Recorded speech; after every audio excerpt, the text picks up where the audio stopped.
to me and my home. My name is Ina and this is my knitting video podcast where I talk about my knitting, everything yarny, crafty related to knitting and crochet basically, which is my passion in life, hobby-wise. It is April 10th, I believe. Spring has arrived for sure here in Norway, where I live with my family and our dog Billy. Yeah, you can see him there in the background on the couch.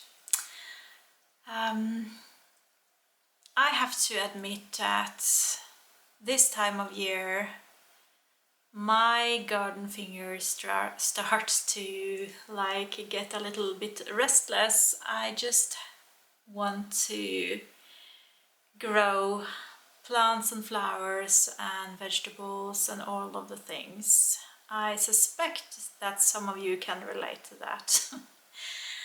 We still have the ground is still frozen for most parts, but it starts to warm up and I have been able to dig somewhat in the garden, not much. But I have been preparing dahlias, I have been sowing some flowers that will eventually go out in the garden. And yeah, that makes me so happy. But this is about knitting and not gardening. So I make this podcast both in English and in Norwegian. So if English is not your preferred language, or to put it that way, if you prefer to watch me talk Norwegian, please go over to my channel and there you can find the Norwegian version of this podcast episode. Yeah, so that's it. You can find me on social medias as ina.knits on Instagram, and I'm also on Ravelry as Inapina. That's my profile over there. And yeah, I have an account on TikTok, but I haven't posted anything yet. I don't know if I ever will. And yeah, and here on YouTube as Ina Knits. And I also have a Patreon, my kind of personal Ina Knits Patreon community. So yeah, please join there if you're interested in what I'm up to, like more of behind the scenes, more vlog style, more chatting about knitting, and yeah, some more behind the scenes footage if you're interested. Yeah, so Easter arrived, Easter is over, and I must admit that I thought that I would be able to knit so much during Easter vacation, which, if you're not familiar, in Norway it's super common to take the whole Easter week off. So we include kind of the Palm weekend, the Palm Saturday, Sunday, and all of the days until Easter Day, and even the day after Easter Day is also a bank holiday here. So that, I believe, counts up to 10 days off, and we stayed in the mountains at our family cabins, both my family cabin and Christian's family cabin, and we were outdoor skiing most of the time and relaxing. I started to read some books eventually. I love to read books, but it's often just prioritized down on the list. But I managed to read 1.5 book, which is perfect. I love it. And I didn't actually knit as much. And the week prior to Easter, both of my two youngest children had their birthdays, so that was a very busy mom week for me. And yeah, so basically I think perhaps almost a month has gone by, and I feel that I haven't too much to show you. But when I kind of gathered all of the things together that I wanted to show you today, there are a couple of things, and I have one big finished project which I'm super excited about. And at the end of the episode I will also give you my summary for March, my knitting totals and summary. Yeah, so I think that I will just start off with telling you what I'm wearing, and this is also a finished object, although it counted as a finished object last time. And now I have sun. I hope you don't mind too much. This is the Damejakka Loppa. It's been on my needles for a long time. I guess 3 or 4 years at least, and it is a round yoke cardigan knitted top down. It's a wonderful pattern by Myhre. She's a Norwegian pattern designer, and yeah, I think she also goes by the name Pinneguri. And yeah, I finished this cardigan back in February. No, yeah, I believe it was February. But last time I spoke to you back in March, I still had some finishing touches to do. I had to weave in ends, and I can't really remember if I were finished with the button bands back then, but now they're definitely finished. I have one thing left that's not finished, which is a little bit of a bummer, but if you take a look inside here, because this is a steeked cardigan, so I knitted in the round and then I steeked it and did the button bands as the last finishing touch. But inside here is all of these small ends that's left when you kind of, I changed color in the middle here where the steek was going to be anyway. So all of these ends are just loose, and you got this very raw edge after the steeking. So yeah, my plan was to sew this raw edge and fold it in like this and just sew it so that it was a much neater finish. So I kind of planned to do that during Easter vacation. So I brought the cardigan with me on vacation, and then I couldn't find the yarn. My intention is to use the leftover of this beautiful petrol green color and just use that as the thread as I sew the ends in. Didn't bring that yarn with me, so I kind of just postponed the whole thing until I came home, and now I can't find that yarn in my home either.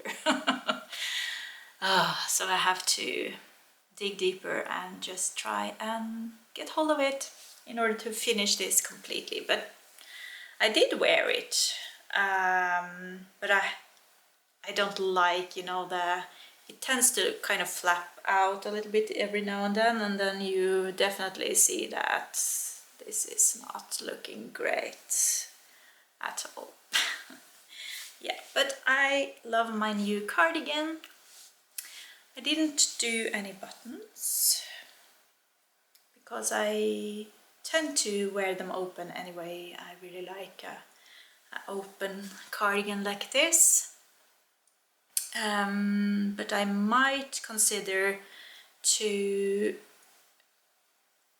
either go for snaps or hooks or something that I can like use without buttonholes at some point. I will just have to wear it and see how I like it. Yeah, and that's that, and I am very happy to present to you my large finished project, which has also been a long time whip, and it is the mitered square blanket. And this is, ladies and gentlemen, almost a kilo of fingering weight scrap yarn. I was almost finished with the blanket, but I had to do the 2 last borders of the blanket. So yeah, if you're not familiar with this mitered square blanket, it is a tutorial on my YouTube page that like brings you through the whole process of making the squares. So you basically knit with a solid color. The first rows of each square is knit with a solid color, and when you keep doing that all the way throughout the blanket, it will look like this. But you are still left with, oh, it's the other way. You're still left with 2 raw kind of edges without the black border. So I had to kind of just complete that before it was done. Yeah, like this. I picked up stitches across 5 or 6 squares, and then I knitted back and forth. You could of course pick up stitches all the way on one edge and then knit 5 rows, but I hadn't got a long enough cable, so that's why I did it across just a limited amount of squares, and then I picked up stitches across the rest of that border, and I just kind of knitted 2, like this is the first border, and then I picked up stitches here, and when I came to this point I knitted my last stitch together with the purl bump from the previous end of the border. I knitted first. I hope that makes sense. And then I repeated the process on the last section here. And yeah, I just made sure to bind off pretty loosely, so it's kind of stretchy all the way. Yeah. So I'm very, very pleased with how it turned out. This is a blanket that I've just knitted out of scrap yarn or leftover sock yarn. So there's a lot of opal yarn in here. I had 2 years worth of opal advent mini calendar. You know, the 20-gram nuggets. And there's also many other brands in here.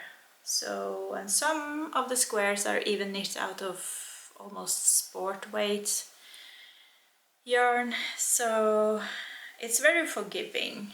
It doesn't matter if you use a smaller or thinner yarn or a somewhat thicker, but for the main parts it should be approximately the same weight. And the whole thing is knit on a 3mm needle. And yeah, this solid border that goes throughout the whole blanket is Samsøe in a charcoal, very dark charcoal, almost black color. And I chose that yarn because it's very available to me here locally, so I have been into that yarn shop and restocked on that specific Samsøe several times. But yes, that is the my finished object for this time. And my son, his birthday was just before Easter, so I made sure to complete the blanket.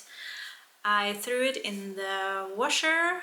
I washed it on a gentle cycle, like wool cycle, 30 degrees Celsius, and I laid it out flat to dry.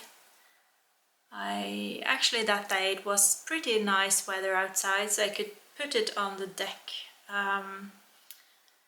and it was dried by the sun, which was lovely. It took me perhaps a couple of hours to trim down all of the ends. I had made sure to knit in all of the ends as I went by, except for a few, perhaps 10-15 ends that needed to be woven in, but that is definitely better than weaving in hundreds of ends at the end. So yeah, and he was actually almost shocked when he got this blanket for his birthday. He has been included in the process of making that blanket all along, because it has always been intended for him. But it has been on my needles for so long that I think that he kind of almost forgot about it, and also maybe thought that I would never be able to finish it. So he was shocked in a positive way. Very pleased to finally have his blanket. If you have any questions or need some input regarding that blanket, please let me know in the comments below. And make sure to watch that tutorial if you want to know more details on how many stitches I cast it on and how I'm making each square.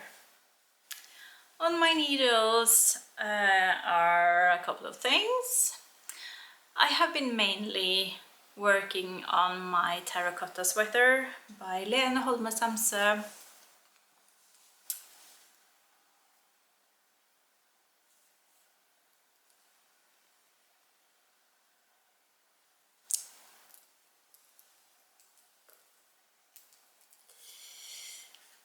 I'm working this sweater out of some wonderful Exmoor blue face and alpaca and a little bit of nylon. This is from Easy Knits.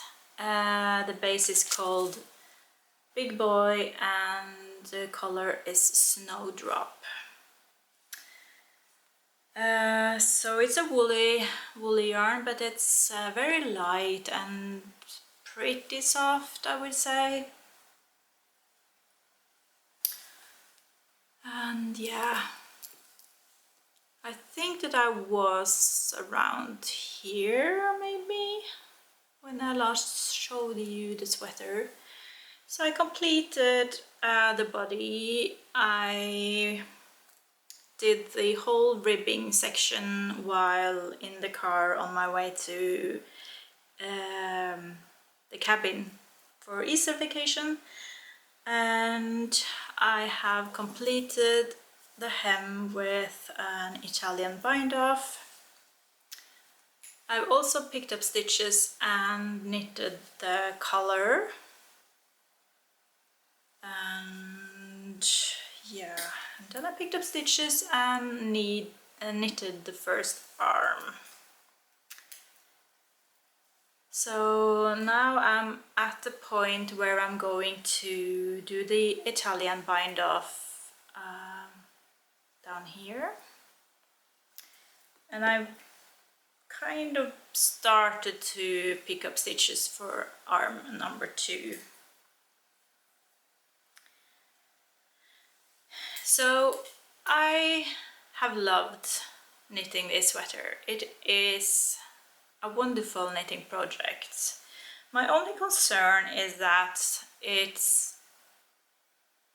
even though I have followed the instructions and I'm knitting a size a little bit larger than what I need, just to make sure that it got this somewhat oversized, not totally oversized, but it's meant to have around 20-25 centimeters of positive ease. So with this size that I have chosen, and I got the gauge, I have even swatched, this should fit me.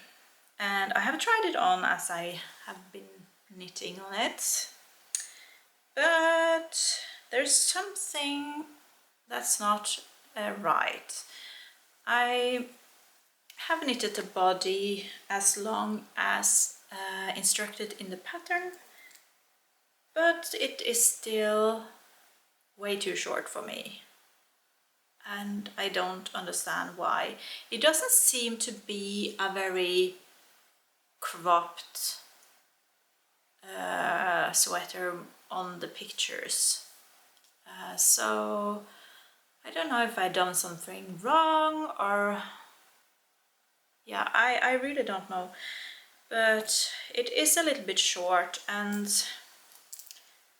I thought that I might be able to stretch it a little bit when I wash and block it, but there's no guarantees. And as this is a wool, quite a light wool yarn, in my experience they don't tend to stretch very much at all. So yeah, I have decided now to just complete both arms, and I will give it a wash, and then I have to decide whether I am undoing the hem and knit a few more centimeters, and then knit the bottom ribbing and do the Italian bind-off once more. Yeah, it's a shame, but it is important for me to get this right. I really look forward to start wearing this sweater. You can see that it's a little bit short, can you?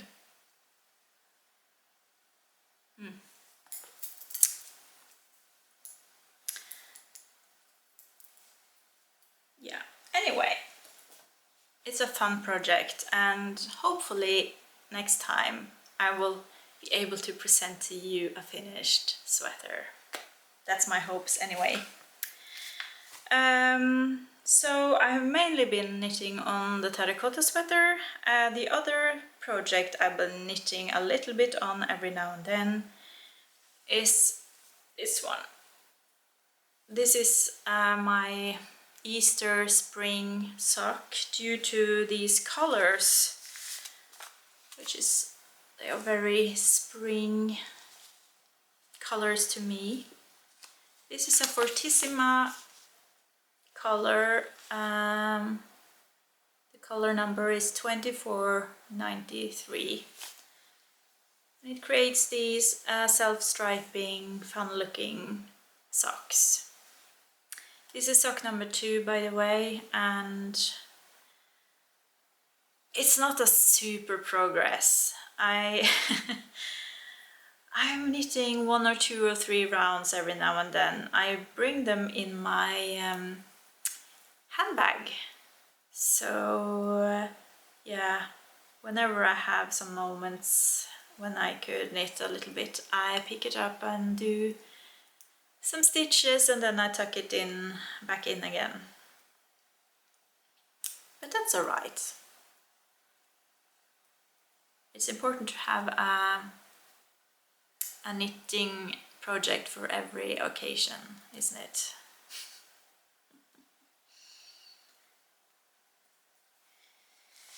Okay. So right before we went on Easter vacation, I got this idea. I was watching, I think it was Penrose, Laura Penrose, her podcast. Is it a Knitting Pickle podcast?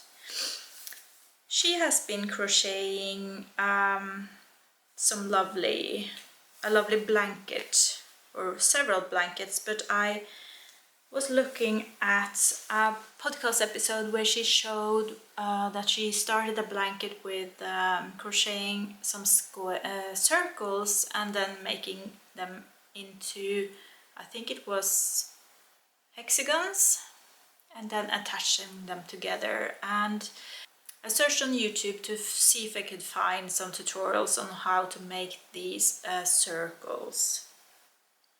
And I found several tutorials, and of course I get very easily hooked and inspired. So one thing led to another, and before I knew it, I started to make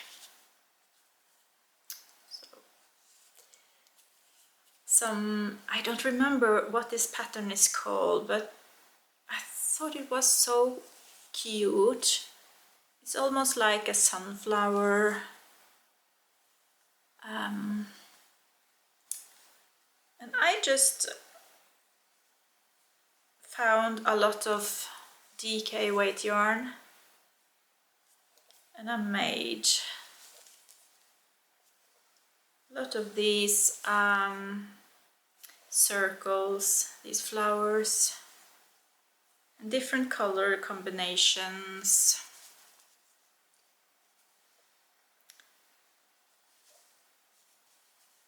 So if I find the tutorial that I was looking at, I will link it in the description below this video.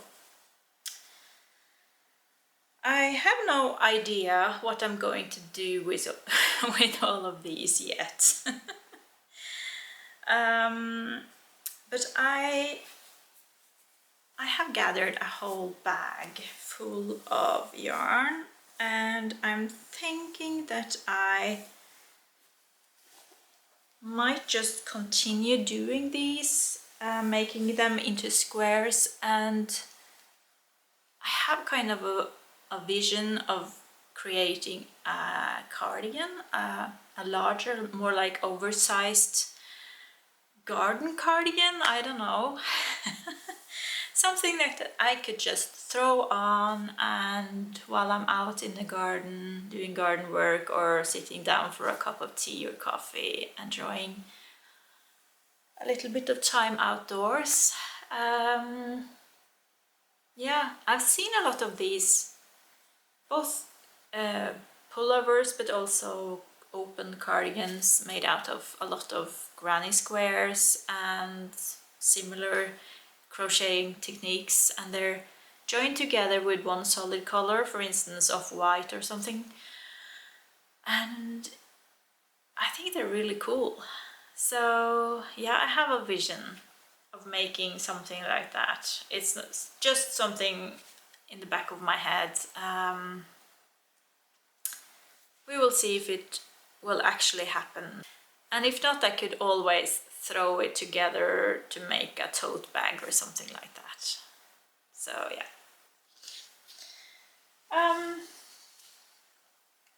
That's basically it. That's everything I've been working on for the past weeks. As I said, things have been super busy. I have not been feeling, you know, the really strong knitting inspiration. So that's just how it is sometimes, I guess. I have, however, a couple of acquisitions. Firstly, I have my monthly subscription of Fru Fjellman, her hand-dyed yarn. I'm not sponsored or anything, but I really like her yarn, and I like the idea of getting a hank of yarn once a month. So this beautiful skein is called Cloudy Day. It's on her merino sock. And I also got a cute little stitch marker. So that's all of the yarn that I have bought. I've also gotten a couple of knitting books that I inherited. No. I was gifted these books by Christian's mom. She asked if I was interested and I said yes. So these are 2 knitting books.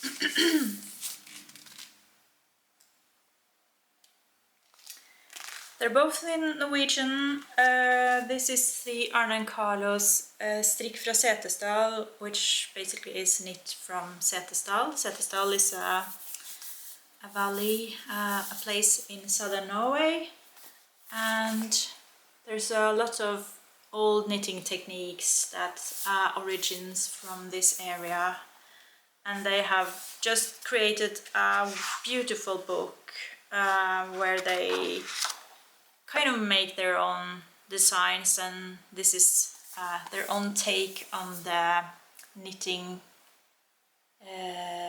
patterns from Setesdal, basically. I really like Arne & Carlos. They make so many, both very available yet interesting designs. And this one is called Norsk Strikkedesign, which means Norwegian knitting design. And this is a whole nother level. So I do not think that I will make anything out of this book, to be honest. It is very intricate, but I don't know, I love knitting books like this, almost as a show book or something that I can flip through just to get some inspiration, or yeah, I don't know. Look at this. Yeah. Or what about kimono?